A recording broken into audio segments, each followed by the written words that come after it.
বাংলাদেশের রাজনীতির প্রেক্ষাপটে অভূতপূর্ব সমীকরণ দেখা যাচ্ছে, যার কেন্দ্রবিন্দুতে অবস্থান করছেন নোবেল বিজয়ী ডক্টর মোহাম্মদ ইউনূস। অনেকে মনে করছেন তিনি একা একটি রাজনৈতিক দলের চেয়েও শক্তিশালী হয়ে উঠছেন।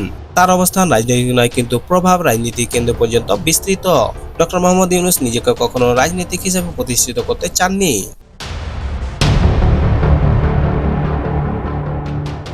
তিনি বারবার বলেছেন তার কোনো রাজনৈতিক উচ্চাশা নেই, এমনকি তার পরিবারও এই পথে আসবে না।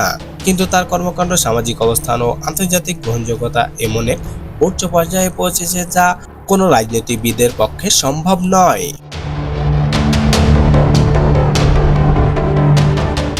যেখানে রমজানের আগে ধর্ষণ, ডাকাতি ইস্যু, দেশের আইন শৃঙ্খলা পরিস্থিতি টালমাটাল অবস্থান ছিল, তা কেমন জানি হাওয়ায় মিশে গেল নিমিষেই।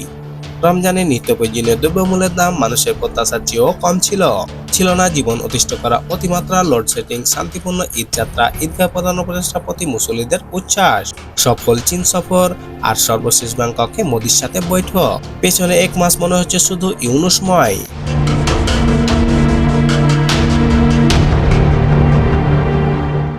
বর্তমানে রাজনৈতিক ময়দানে সবচেয়ে বেশি অস্বস্তিতে পড়েছে বিএনপি। প্রশ্ন উঠেছে, বিএনপি কি নিজের অজান্তে এমন এক ফাঁদে পা দিচ্ছে যেখান থেকে বেরিয়ে আসা কঠিন হয়ে পড়বে? ডক্টর মোহাম্মদ ইউনূস কোনো দলের পক্ষ নেননি, তবুও বিএনপি একাংশ মনে করছেন তার জনপ্রিয়তা এবং বাস্তবভিত্তিক উদ্যোগে সরাসরি বিএনপির রাজনৈতিক অবস্থানকে দুর্বল করে দিচ্ছে। ডক্টর মোহাম্মদ ইউনূস যদি নির্বাচনে অংশ নেন, তাহলে তিনি নিশ্চিতভাবে দেশের রাজনীতিকে নাড়িয়ে দিতে পারে। যদিও তিনি নিজেকে কখনো এ ধরনের ইঙ্গিত দেননি, কিন্তু তার সামাজিক কর্মসূচি, দুর্নীতিবিরোধী অবস্থান এবং জনসম্পৃক্ত কার্যক্রম রাজনীতি মাঠে এক বিশাল চ্যালেঞ্জ তৈরি করেছে।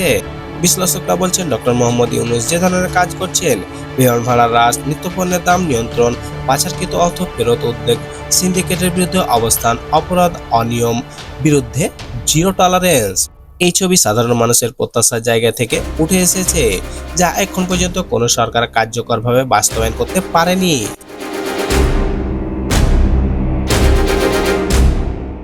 ফলে তার গ্রহণযোগ্যতা রাজনীতিবিদদের চেয়েও দ্রুততার সহিত বাড়ছে। বর্তমানে ডক্টর মোহাম্মদ ইউনূসের আন্তর্জাতিক যোগাযোগ ও মর্যাদা একটি বড় ফ্যাক্টর। অনেক দেশের সরকার প্রধানের সাথে তার সরাসরি যোগাযোগ রয়েছে, যা বাংলাদেশের রাজনীতির জন্য সহজলভ্য নয়।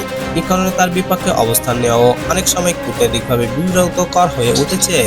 অন্যদিকে দেশের অভ্যন্তরীণ রাজনৈতিক পরিবেশ খুব একটা স্থিতিশীল নয়। নির্বাচন ঘিরে অনিশ্চয়তা, দলগুলোর অভ্যন্তরীণ কোন্দল, নেতৃত্ব সংকট ও জনগণের হতাশা একটি নতুন নেতৃত্বের খোঁজ তৈরি করেছে। সেই শূন্য স্থানে প্রবেশ করেছেন ডক্টর মোহাম্মদ ইউনূস। বর্তমানে ডক্টর মোহাম্মদ ইউনূসের জনপ্রিয়তা ঊর্ধ্বগামী।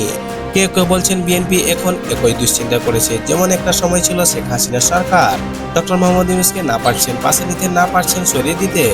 তিনি হয়তো শীঘ্রই এমন কিছু পদক্ষেপ নিতে পারেন যেগুলো আন্তর্জাতিক সম্পর্ক নির্ভর, দ্রুত বাস্তবায়নযোগ্য এবং রাজনৈতিক দলগুলোর জন্য অস্বস্তিকর।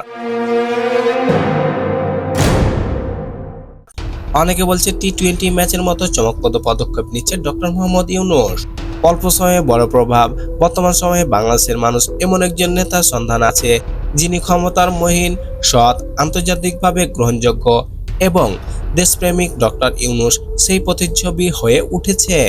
বর্তমানে কেউ কেউ তাকে সরাতে আন্দোলনেরও হুমকি দিচ্ছে।